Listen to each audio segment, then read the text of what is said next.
Hidden treasures. ಈ ದಿವಸದ ನಮ್ಮ ಕಾರ್ಯಕ್ರಮಗಳನ್ನು ಪ್ರಾರಂಭ ಮಾಡುವಾಗ ದೇವರ ಪರಿಶುದ್ಧಾತ್ಮನು ಸಹಾಯ ಮಾಡುವಂತೆ ನಾವು ಆತನನ್ನು ನಿಜವಾಗಿಯೂ ತಿಳ್ಕೊಳ್ಳುವಂತೆ ಆತನ ಸನ್ನಿಧಾನದಲ್ಲಿ ಪ್ರಾರ್ಥಿಸೋಣ. ಭೂಮಿ ಆಕಾಶಗಳನ್ನು ನಿರ್ಮಾಣ ಮಾಡಿದ ಪರಲೋಕದ ತಂದೆಯಾದ ದೇವರೇ, ನೀ ನಮಗೆ ಕೊಟ್ಟಂಥ ನಿನ್ನ ಜೀವವುಳ್ಳ ವಾಕ್ಯಕ್ಕಾಗಿ ನನಗೆ ಸ್ತೋತ್ರ. ನಿನ್ನ ವಾಕ್ಯದ ಸತ್ಯಗಳನ್ನು ನಾವು ಈ ದಿವಸಗಳಲ್ಲಿ ಧ್ಯಾನ ಮಾಡುತ್ತಿರುವಾಗ ನಿನ್ನ ಪರಿಶುದ್ಧಾತ್ಮನ ಸಹಾಯವನ್ನು ಕೊಟ್ಟು ಅದರ ಗೂಢಾರ್ಥಗಳನ್ನು ಅರ್ಥ ಮಾಡಿಕೊಳ್ಳುವುದಕ್ಕೆ ಸಹಾಯ ಮಾಡು. ಯೇಸು ಕ್ರಿಸ್ತನ ಅಮೂಲ್ಯವಾದ ನಾಮದಲ್ಲಿ ನಮ್ಮ ಪ್ರಾರ್ಥನೆಯನ್ನು ಕೇಳಿದ್ದಕ್ಕಾಗಿ ನಿನಗೆ ಸ್ತೋತ್ರವಾಗಲಿ ಸ್ವಾಮಿ. ಆಮೆನ್.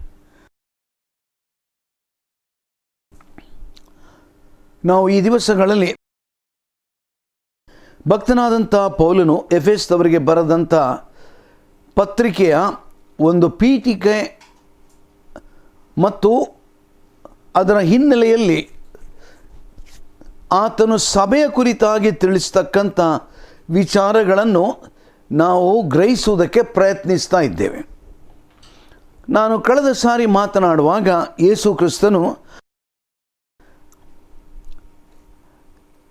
ತನ್ನ ಶಿಷ್ಯರ ಜೊತೆಯಲ್ಲಿ ಮಾತನಾಡುವಾಗ ಆತನು ಸಾಮ್ಯ ರೂಪವಾಗಿ ಮಾತನಾಡಿದ ಎಂಬುದಾಗಿ ನಾವು ನೋಡ್ತೇವೆ. ನಾವು ಕಳೆದ ಸಾರಿ ಅದನ್ನು ಓದಿದ್ದೇವೆ. ಮತ್ತಾಯ 13:34 ವಚನದಲ್ಲಿ ಯೇಸು ಈ ಮಾತುಗಳನ್ನೆಲ್ಲ ಜನರ ಗುಂಪುಗಳಿಗೆ ಸಾಮ್ಯ ರೂಪವಾಗಿ ಹೇಳಿದನು, ಸಾಮ್ಯವಿಲ್ಲದೆ ಒಂದನ್ನು ಹೇಳಲಿಲ್ಲ ಎಂಬುದಾಗಿ. ನಾವು ಯೇಸು ಕ್ರಿಸ್ತನ ಶಿಷ್ಯರು ಆತನ ಹತ್ರ ಕೇಳ್ತಾರೆ, See, when Jesus' disciples asked why he spoke in parables, ನೀನು ಸಾಮ್ಯ ರೂಪವಾಗಿ ಮಾತಾಡ್ತೀ ಎಂಬುದಾಗಿ ಕೇಳುವಾಗ ಅವನು ಕೊಟ್ಟ ಉತ್ತರ ಏನು? ಮತ್ತಾಯನ ಸುವಾರ್ತೆ 13:10-11 ನೋಡ್ತೇವೆ ನಾವು. ತರುವಾಯ ಆತನ ಶಿಷ್ಯರು ಬಂದು, ಯಾಕೆ ಸಾಮ್ಯ ರೂಪವಾಗಿ ಅವರ ಸಂಗಡ ಮಾತಾಡುತ್ತೀ ಎಂದು ಕೇಳಿದರು. ಅದಕ್ಕೆ ಆತನು ಅವರಿಗೆ, ಪರಲೋಕ ರಾಜ್ಯದ ಗುಟ್ಟುಗಳನ್ನು ತಿಳಿಯುವ ವರ ನಿಮಗೇ ಕೊಟ್ಟಿದೆ, ಅವರಿಗೆ ಕೊಟ್ಟಿಲ್ಲ ಎಂಬುದಾಗಿ.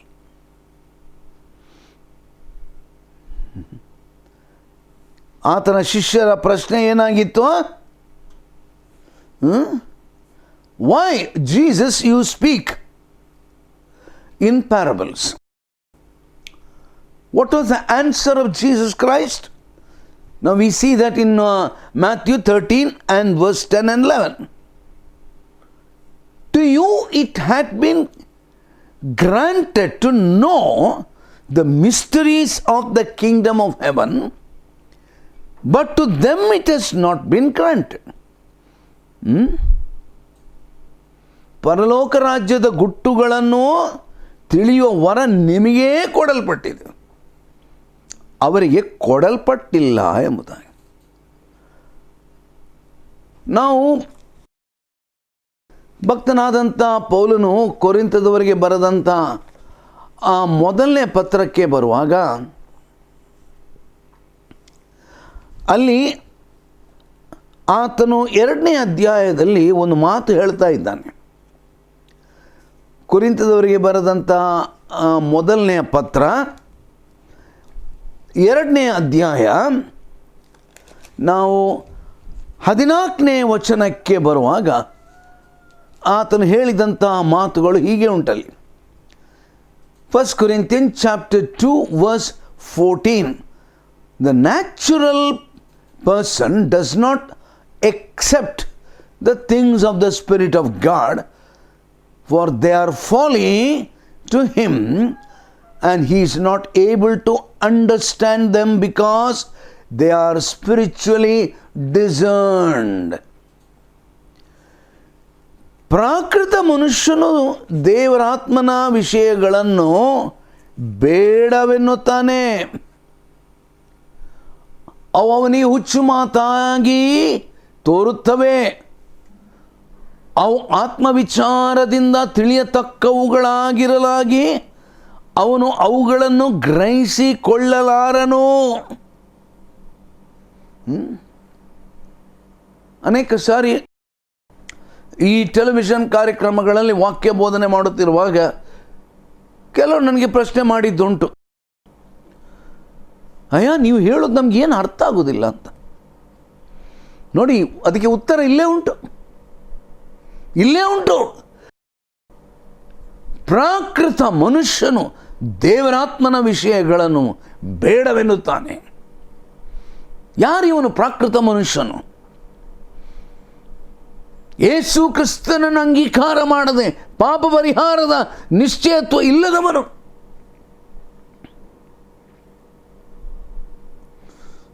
ಅವನಿಗೆ ಈ ಆತ್ಮಿಕ ವಿಚಾರಗಳು, ಮೊದಲನೇದಾಗಿ ಆತ್ಮಿಕ ಕಾರ್ಯಕ್ರಮಗಳನ್ನು ಟೆಲಿವಿಷನ್ನಲ್ಲಿ ಅವನು ನೋಡುವುದಿಲ್ಲ. ಇನ್ನು ಕೆಲವರು ನನ್ನ ಹತ್ರ ಹೇಳಿದ್ದುಂಟು, ಅಲ್ಲ ನಿಮ್ಮ ಕಾರ್ಯಕ್ರಮಗಳಲ್ಲಿ ತುಂಬ ಸಂಗೀತಗಳೇ ಇದ್ದರೆ ಸಾಕಲ್ವಾ? ಚೆನ್ನಾಗಿದೆ. ಅದು ಮಂಗಳೂರಿನವರಿಗೆ ಬರೀ ಸಂಗೀತ, ಅವರಿಗೆ ಖುಷಿ ಆಗ್ತದಂತೆ. ಅದಕ್ಕೆ ಕೂಡ ಇನ್ನು ಕೆಲವರು ಹೇಳಿದ್ದುಂಟು, ಅದು ನೋಡಿ ಸ್ವಲ್ಪ ಸಿನಿಮಾ ರಾಗದ ಹಾಗೆ ಹಾಡುಗಳೆಲ್ಲ ಇದ್ದರೆ ಕೇಳಿ ಖುಷಿ ಆಗ್ತದೆ, ಅಂಥ ಕಾರ್ಯಕ್ರಮಗಳನ್ನು ತುಂಬ ಮಾಡಿ. ಬಹಳ ನಾಚಿಕೆಯ ಒಂದು ವಿಷಯ ಇದು.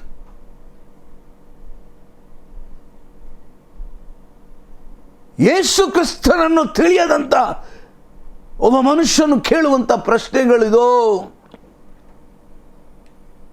ಇದೆಲ್ಲ ಯಾಕೆ ನಮ್ಗೆ? ಇದೆಲ್ಲ ಏನು ಪ್ರಯೋಜನ? ನಮಗೆ ಸ್ವಲ್ಪ ಎಂಟರ್ಟೈನ್ಮೆಂಟ್ ಆಗಬೇಕು, ಮನರಂಜನೆ ಆಗಬೇಕು. ಈ ದಿವಸದಲ್ಲಿ ಅನೇಕರಿಗೆ ಮನರಂಜನಾ ಕಾರ್ಯಕ್ರಮಗಳು ಬೇಕೋ. ಮನರಂಜನಾ ಕಾರ್ಯಕ್ರಮ ಬೇಕಾದರೆ ಲೋಕದಲ್ಲಿ ಬೇಕಾದಷ್ಟು ಟಿ ವಿ ಚಾನಲ್ಗಳುಂಟು. ಆದ್ದರಿಂದಲೇ ಅನೇಕ ಕ್ರೈಸ್ತರಂತ ಹೇಳುವವರಿಗೆ ಅವರಿಗೆ ಬಿಗ್ ಜೆ ಆಗಲಿ ಬೇರೆ ಆತ್ಮಿಕ ಕಾರ್ಯಕ್ರಮಗಳು ಬೇಕಾಗಿಲ್ಲ. ನಾನು ತುಂಬ ಸಾರಿ ಹೇಳೋದನ್ನು ಕೇಳಿದ್ದೇನೆ. ಅಲ್ಲ, ತುಂಬ ಅದರಲ್ಲಿ ರಾಗ ಎಲ್ಲ ಇದ್ದರೆ, ಜೋಕ್ಸ್ ಎಲ್ಲ ಇದ್ದರೆ ಖುಷಿ ಆಗ್ತದೆ ನಮಗೆ ನೋಡಲಿಕ್ಕೆ. ಭಕ್ತನಾದಂಥ ಪೌಲನು ಕೊಡುವಂಥ ಉತ್ತರಗಳನ್ನು ಗಮನಿಸಿರಿ. ಪ್ರಾಕೃತ ಮನುಷ್ಯನು ದೇವರಾತ್ಮನ ವಿಷಯಗಳನ್ನು ಬೇಡ ಎನ್ನುತ್ತಾನೆ.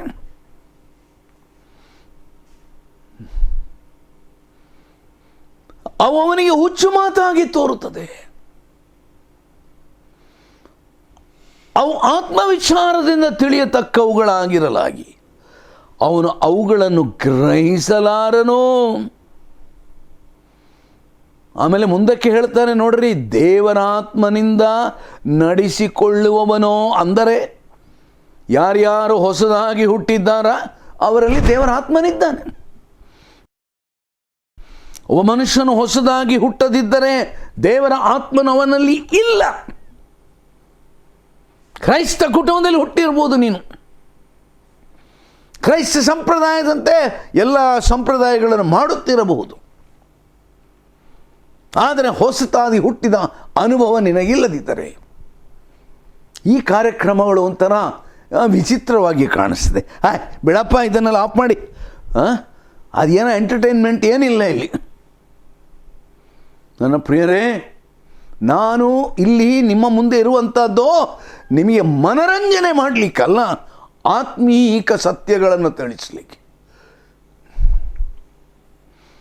ದೇವರಾತ್ಮನಿಂದ ನಡೆಸಿಕೊಳ್ಳುವವನು ಎಲ್ಲವನ್ನು ವಿಚಾರಿಸಿ ತಿಳುಕೊಳ್ಳುತ್ತಾನೆ, ಆದರೆ ಇವನನ್ನು ಯಾವನಾದರೂ ವಿಚಾರಿಸಿ ತಿಳುಕೊಳ್ಳುವುದಿಲ್ಲ. ನೋಡ್ರಿ, ಇವರಿಗೆ ಆತ್ಮಿಕ ವ್ಯಕ್ತಿಗಳು ಬೇಡ. ಬೈಬಲ್ ಉತ್ತರ ಹೇಳ್ತಾ ಉಂಟು. ಆತ್ಮಿಕ ಬೋಧನೆ ಮಾಡುವಂಥ ವ್ಯಕ್ತಿಗಳು ಬೇಡ ಇವರಿಗೆ. ಮನರಂಜನೆ ಕಾರ್ಯಕ್ರಮ ಮಾಡುವವರು, ತುಂಬ ಗಿಟಾರ್ ಹಿಡ್ಕೊಂಡು ರಾಗ ಬಾರಿಸುವವರು, ಖುಷಿ ಮಾಡುವವರು ಬೇಕು.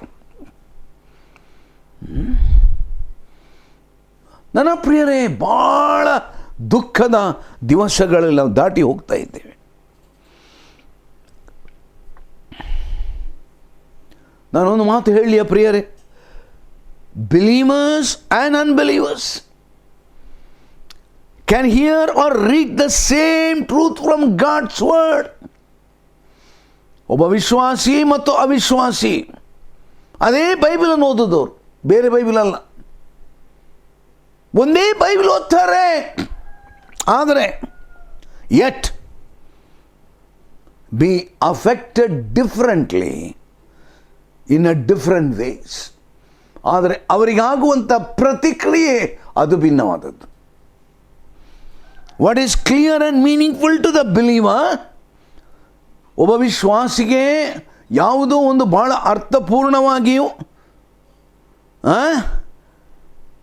ಸ್ಪಷ್ಟವಾಗಿಯೂ ಕಂಡು ಬರ್ತದ.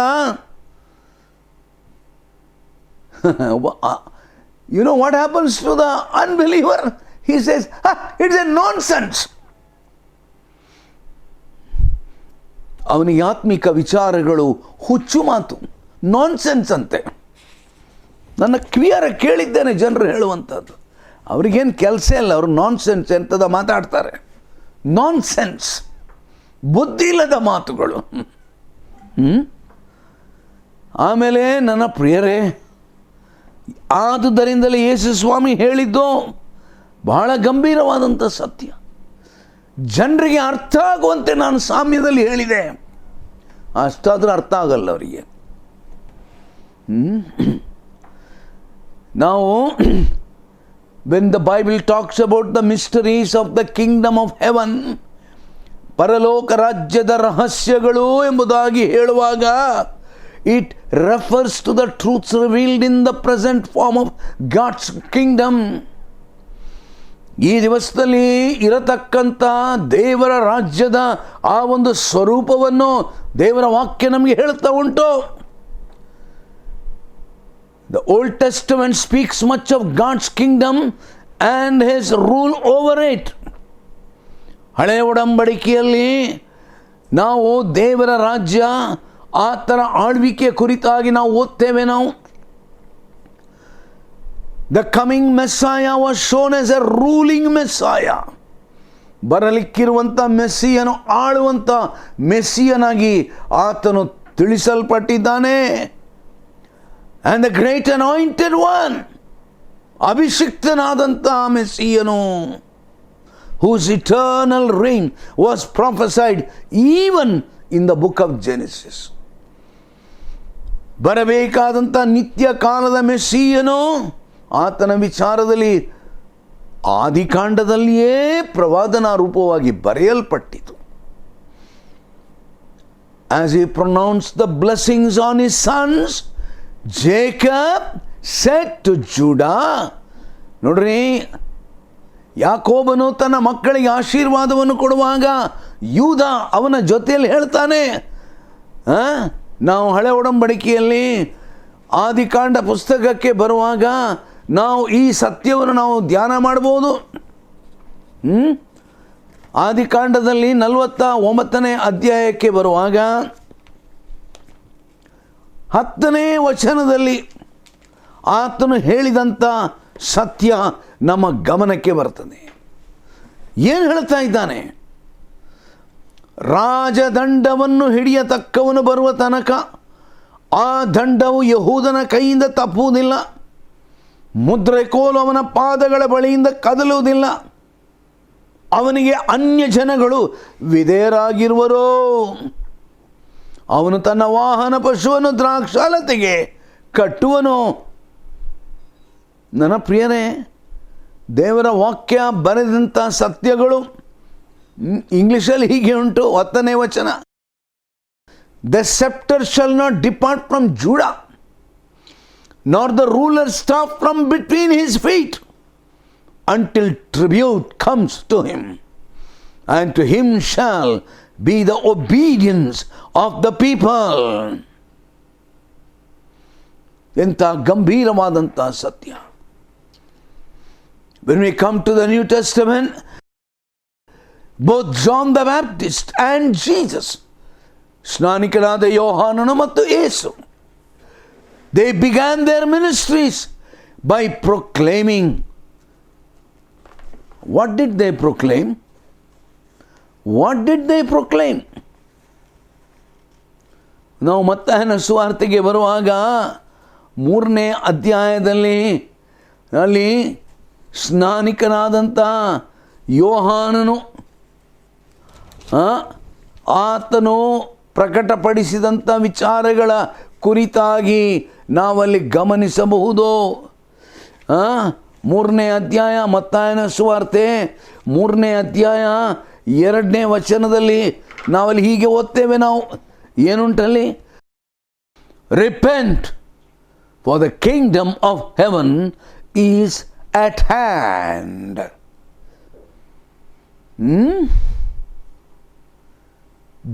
ಪರಲೋಕ ರಾಜ್ಯವು ಸಮೀಪವಾಯಿತು, ದೇವರ ಕಡೆಗೆ ತಿರುಗಿಕೊಳ್ಳಿರಿ. ಆಮೇಲೆ ಪುನಃ ಸ್ವಲ್ಪ ಮುಂದಕ್ಕೆ ನಾವು ಬರುವಾಗ 4ನೇ ಅಧ್ಯಾಯ 17ನೇ ವಚನದಲ್ಲಿ verse 17, Matthew 4:17, from that time Jesus began to preach, saying, repent, for the kingdom of heaven is at hand. ಅಂದಿನಿಂದ ಯೇಸು ಪರಲೋಕ ರಾಜ್ಯವು ಸಮೀಪಿಸಿತು, ದೇವರ ಕಡೆಗೆ ತಿರುಗಿಕೊಳ್ಳ್ರಿ ಎಂದು ಸಾರಿ ಹೇಳುವುದಕ್ಕೆ ಪ್ರಾರಂಭಿಸಿದರು. ಓ ನನ್ನ ಪ್ರಿಯರೇ, ಸ್ನಾನಿಕನಾದ ಯೋಹಾನನು ಮತ್ತು ಯೇಸು ಕ್ರಿಸ್ತನು ಅವರು ತಮ್ಮ ಸೇವೆಯನ್ನು ಪ್ರಾರಂಭ ಮಾಡಿದಾಗ ಅವರು ಹೇಳಿದ್ದು, ಪರಲೋಕ ರಾಜ್ಯ ಹತ್ರ ಆಯ್ತು, ಮಾನಸಾಂತರ ಪಡ್ರಿ. Jesus was born a king. ಯೇಸು ಕ್ರಿಸ್ತನ ಅರಸನಾಗಿ ಹುಟ್ಟಿದ, acknowledged by the Magi to be a king. ಆತನನ್ನು ನೋಡಲಿಕ್ಕೆ ಬಂದಂಥ ಜೋಯಿಸರು ಅರಸನೆಂಬುದಾಗಿ ಹೇಳಿ ಆತನಿಗೆ ವಂದನೆ ಮಾಡಿದರು. feared by Herod as a rival king. ಹೆರೋದನಿಗೆ ಭಯ ಆಯಿತು, ತನ್ನ ವಿರೋಧಿಯಾದಂಥ ಅರಸನು ಹುಟ್ಟಿದ್ದಾನೆ ಅಂತ. And even questioned by Pilate about his kingship. ಪಿಲಾತನು ಕೂಡ ನಿನ್ನ ರಾಜ್ಯ ಯಾವುದೆಂಬುದಾಗಿ ಅವನು ಪ್ರಶ್ನೆ ಕೇಳ್ತಾನೆ.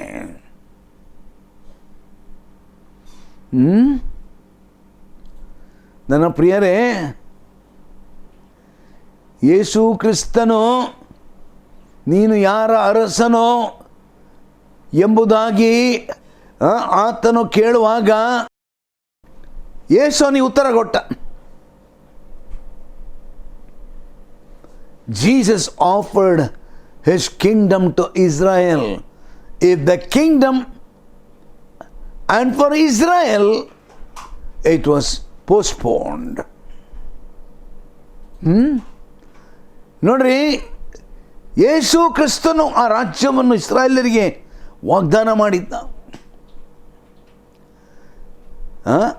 If they accept him as the king,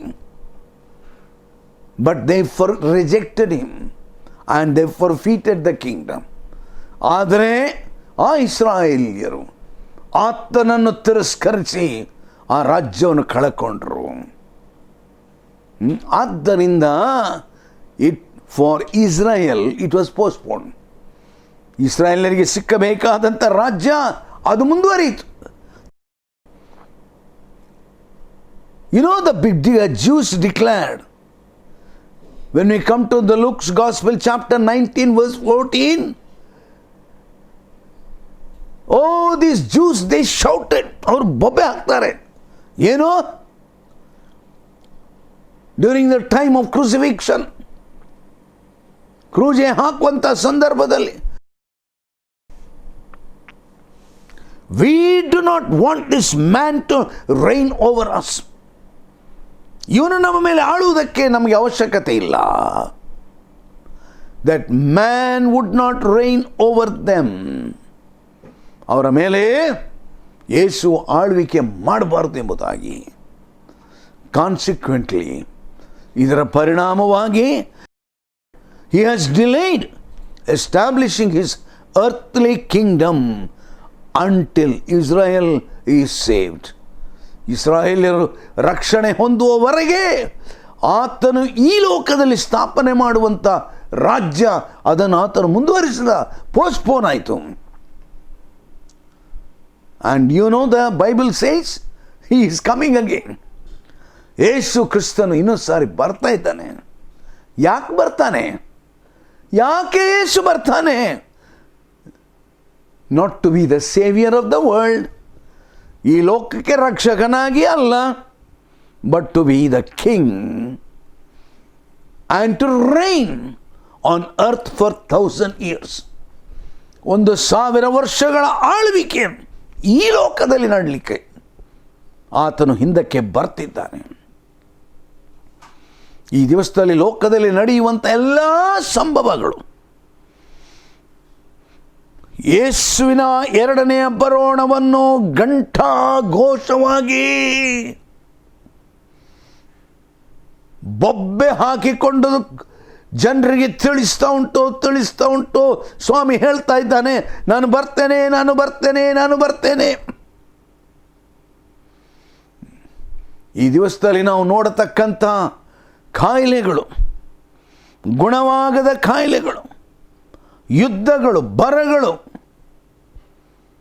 ಲೋಕದಲ್ಲಿ ಉಂಟಾಗುವಂಥ ಅನೇಕ ಸಂಗತಿಗಳು, ಆಕಾಶದಲ್ಲಿ ಕಂಡು ಬರತಕ್ಕಂಥ ವಿಚಾರಗಳು, ಇದೆಲ್ಲ ಏನನ್ನು ಸೂಚಿಸ್ತಾ ಉಂಟು? ಸ್ವಾಮಿ ಬರುವ ಸಮಯ ಹತ್ತಿರ ಆಯಿತು ಪ್ರಿಯರೇ. Meanwhile the king is absent from the earth. ಆದರೆ ಈ ದಿವಸದಲ್ಲಿ ಅರಸನು ಇಲ್ಲ ಈ ಲೋಕದಲ್ಲಿ. Yet from heaven Christ now rules his earthly kingdom. ಪರಲೋಕದಿಂದ ಆತನು ಈ ಲೋಕದ ರಾಜ್ಯವನ್ನು ಆಳುತ್ತಿದ್ದಾನೆ. Whereas he will rule the entire world externally during the millennium. ಆದರೆ ವಾಸ್ತವಿಕವಾಗಿ 1000 ವರ್ಷಗಳವರೆಗೆ ಯೇಸು ಕ್ರಿಸ್ತನ ಮುಖತಃ ಈ ಭೂಮಿಯಲ್ಲಿ ತನ್ನ ಆಳ್ವಿಕೆಯನ್ನು ನಡೆಸುವಂಥ ದಿನಗಳು ಮುಂದಕ್ಕೆ ಉಂಟು. He now rules internally. ಈಗ ಆತನು ಆಂತರಿಕವಾಗಿ ಆತನು ಆಳ್ವಿಕೆ ಮಾಡ್ತಾ ಇದ್ದಾನೆ. ಎಲ್ಲಿ ಆಂತರಿಕವಾಗಿ? Where he is ruling internally. He is ruling internally in the lives of those of us who belong to Jesus Christ. ಯೇಸು ಕ್ರಿಸ್ತನಿಗೆ ಯಾರ್ಯಾರು ಸೇರಿದ್ದಾರಾ ಅವರ ಹೃದಯಗಳಲ್ಲಿ ಆತನು ಅರಸನಾಗಿ ಆಳ್ವಿಕೆ ಮಾಡುತ್ತಾನೆ. ಓ ನನ್ನ ಪ್ರಿಯರೇ, the present form of the kingdom is the sphere of salvation by grace through faith. ನಂಬಿಕೆಯಿಂದ ಕೃಪೆಯ ಮೂಲಕವಾಗಿ ಆಗುವ ರಕ್ಷಣೆಯ ಈ ರಾಜ್ಯ, ಈ ಕೃಪಾರಾಜ್ಯದಲ್ಲಿ ಆತನು ಆಳ್ವಿಕೆ ನಡೆಸುತ್ತಿದ್ದಾನೆ. ಎಂಥ ಗಂಭೀರವಾದ ಸತ್ಯ. ನಮ್ಮ ತಲೆಗಳನ್ನು ಬಾಗಿಸಿ ಪ್ರಾರ್ಥನೆ ಮಾಡೋಣ. ಭೂಮಿ ಆಕಾಶಗಳನ್ನು ನಿರ್ಮಾಣ ಮಾಡಿದ ಪರಲೋಕದ ನಮ್ಮ ತಂದೆಯಾದ ದೇವರೇ, ನಮ್ಮ ರಕ್ಷಕನಾದ ಯೇಸು ಕ್ರಿಸ್ತನು ಬೇಗನೆ ಬರುತ್ತಾನೆ. ಲೋಕದಲ್ಲಿ ನಡೆಯುವ ವಿದ್ಯಮಾನಗಳು ನಿನ್ನ ಬರುವಿಕೆಯನ್ನು ಘಂಟಾಘೋಷವಾಗಿ ಸಾರಿ ಹೇಳುತ್ತಿದೆ. ಈ ದಿವಸಗಳಲ್ಲಿ ಯಾರ್ಯಾರು ನಿನ್ನನ್ನು ಅಂಗೀಕಾರ ಮಾಡಿದ್ದಾರೋ ಅವರ ಹೃದಯಗಳು ನಿನ್ನ ಆಳುವಂಥವನಾಗಿದ್ದೆ. ಆದರೆ ಈ ಲೋಕವನ್ನು ಆಳುವಂಥ ದಿನ ವಾಸ್ತವಿಕವಾಗಿ ನಿನ್ನ ಅರಸುತನಕ್ಕೆ ಒಪ್ಪಿಸಿಕೊಟ್ಟು ಈ ಲೋಕ ಜೀವಿಸುವಂಥ ದಿನಗಳು ಮುಂದಕ್ಕೆ ಉಂಟು. ಆದ್ದರಿಂದ ಸ್ವಾಮಿ, ನಿನ್ನ ಬರೋಣವನ್ನು ಎದುರು ನೋಡುತ್ತಾ ಕರ್ತನಾದ ಯೇಸುವೆ ಬೇಗನೆ ಬಾ ಎಂಬುದಾಗಿ ನಾವು ಪ್ರಾರ್ಥಿಸ್ತೇವೆ. ಯೇಸು ಕ್ರಿಸ್ತನ ಅಮೂಲ್ಯವಾದ ನಾಮದಲ್ಲಿ ನಮ್ಮ ಪ್ರಾರ್ಥನೆಯನ್ನು ಕೇಳಿದ್ದಕ್ಕಾಗಿ ನಿನಗೆ ಸ್ತೋತ್ರವಾಗಲಿ ಸ್ವಾಮಿ. ಆಮೇನ್.